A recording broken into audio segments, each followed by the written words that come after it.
Hello everyone, आज हम class 12 text book flamingo की third poem keeping quiet continue करेंगे।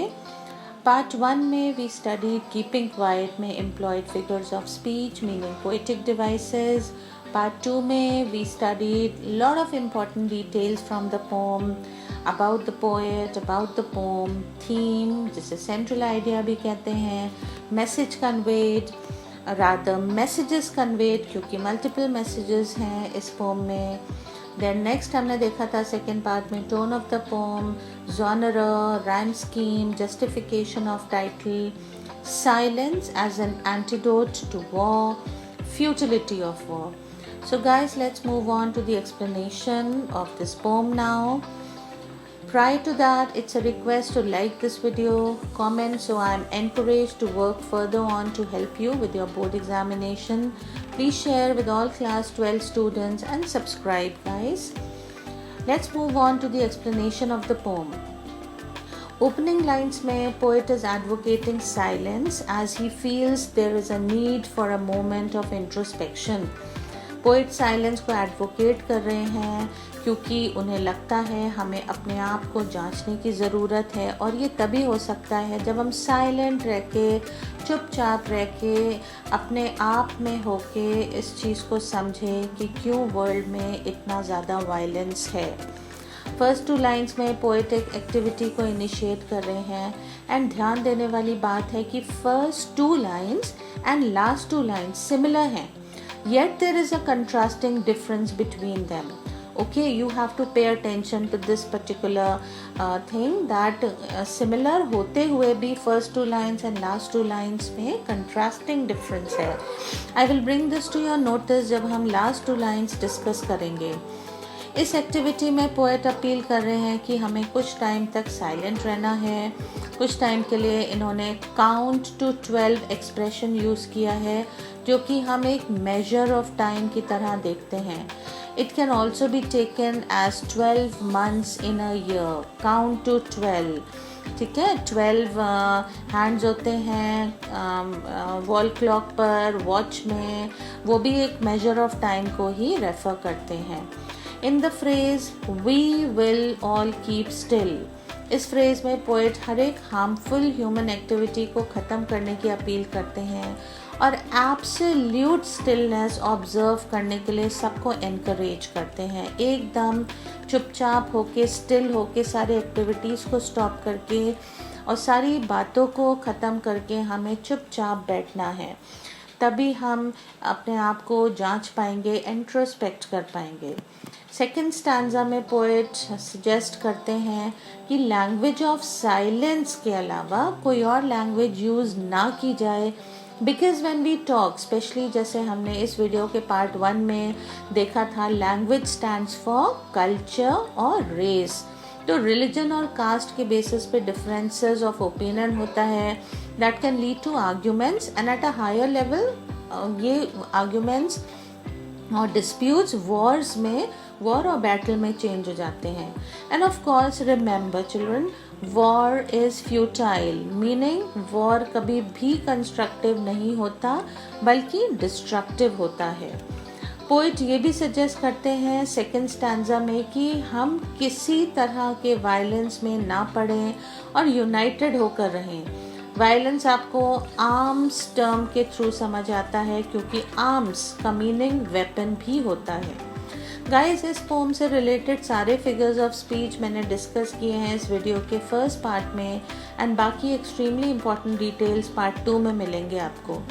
पार्ट 1 एंड 2 को आप ज़रूर देखें, you will get the link in the description box. Third stanza में पोएट हमें विजुलाइज करने को एनकरेज करते हैं कुछ ऐसे मोमेंट्स ऑफ साइलेंस जो एग्जॉटिक हैं। एग्जॉटिक हियर मीन्स स्ट्रेंज, और स्ट्रेंज क्यों बोल रहे हैं पाब्लो नेरूदा? इसलिए बिकॉज ऐसी इनएक्टिविटी और साइलेंस पहले कभी नहीं देखी गई। नेरूदा का ऐसा मानना है कि टोटल साइलेंस जिसमें कोई कहीं रश नहीं कर रहा है और किसी तरह का शोर नहीं है, वो हम ह्यूमन बीइंग्स को एक टुगेदरनेस का फील दे सकता है और उनको यूनाइटेड कर सकता है, जिससे सारा वायलेंस ख़त्म हो जाएगा और हमें सेल्फ इंट्रोस्पेक्शन का टाइम भी मिल जाएगा। इस स्टैंजा में इंजन वर्ड भी यूज़ हुआ है जो सारी मैकेनिकल एक्टिविटीज़ को डिनोट करता है, which create much noise and robs us of a peaceful life in the process. Fourth stanza में two very significant philosophies are presented. Fourth stanza में देख लेते हैं, fishermen in the cold sea would not harm whales. These two lines show mindless destruction of nature. Advancement के नाम पर and selfish reasons के लिए जिस तरह human beings indiscriminately nature को exploit करते हैं, इन two lines में नरूदा इसके खिलाफ अपनी voice raise कर रहे हैं. He is against mindless destruction of nature. Second philosophy stanza में man gathering salt के through present की गई है.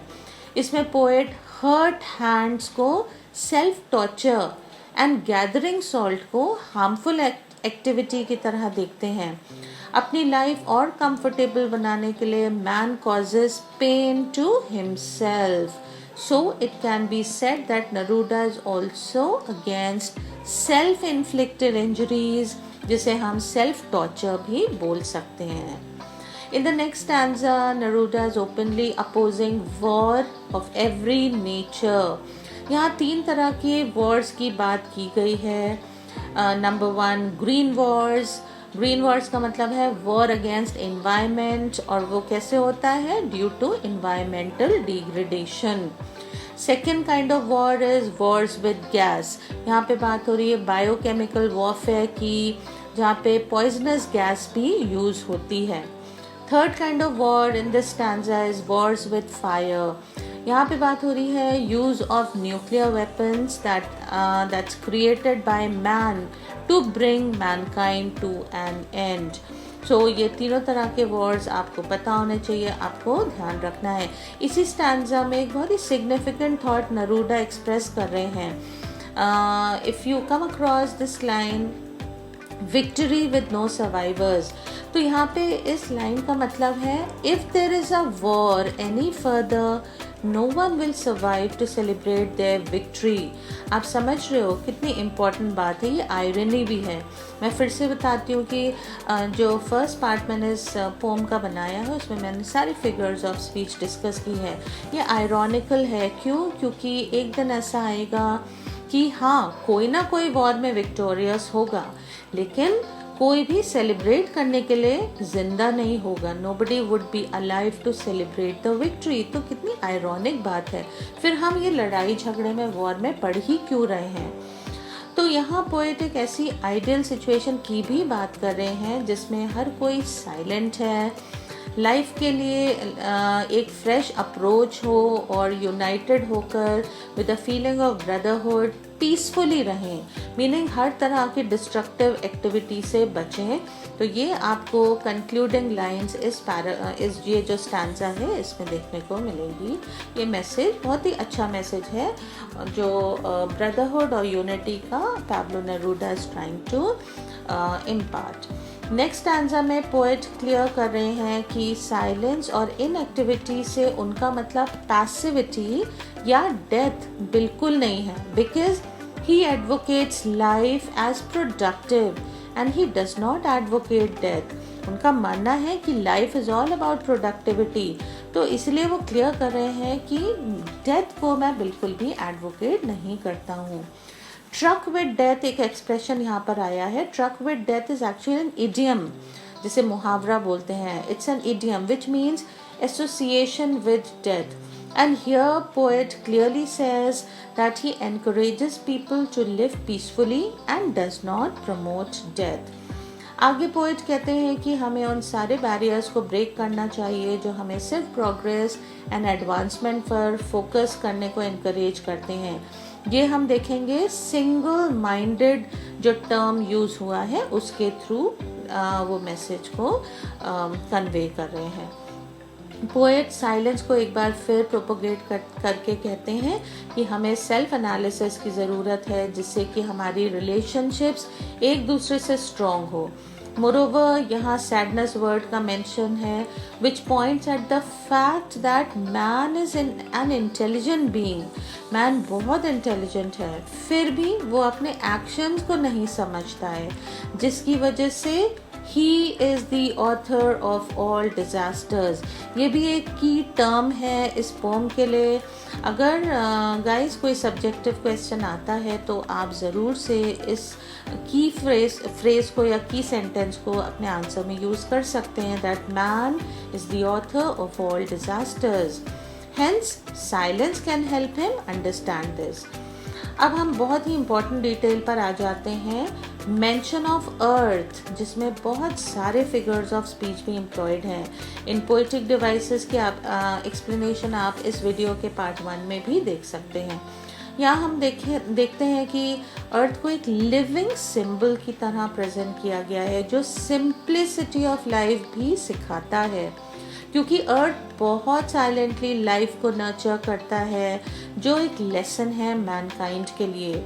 तो अर्थ के एग्जाम्पल के थ्रू हम क्या सीखते हैं कि जैसे earth calmly and constructively life nurture करता है, वैसे ही we should also look within ourselves for strength, and हमें भी अपनी साइलेंस में कंस्ट्रक्टिव होना है. Last two lines are similar to the first two lines, but in concluding lines में poet ने जो activity initiate की थी first two lines में, here he says that he has done his job, message has been conveyed, and it's time for an individual effort to be made. Meaning अब हमको एक individual level पे अपने silence को constructive करने की ज़रूरत है. That's all for today, guys. So, हमने कीपिंग क्वाइट के पार्ट 1 में फर्स्ट वीडियो में फिगर्स ऑफ स्पीच देखे, सेकेंड पार्ट में about the poet, about the poem, theme, central idea, message conveyed, tone of the poem, genre, rhyme scheme, justification of title, silence as an antidote to war and futility of war देखा. And part 3 में इस video में we saw the explanation. I hope these videos are of help to you. Please watch them in a sequence. Don't forget to like, comment, share and subscribe. Stay tuned for more of such videos. God bless you all.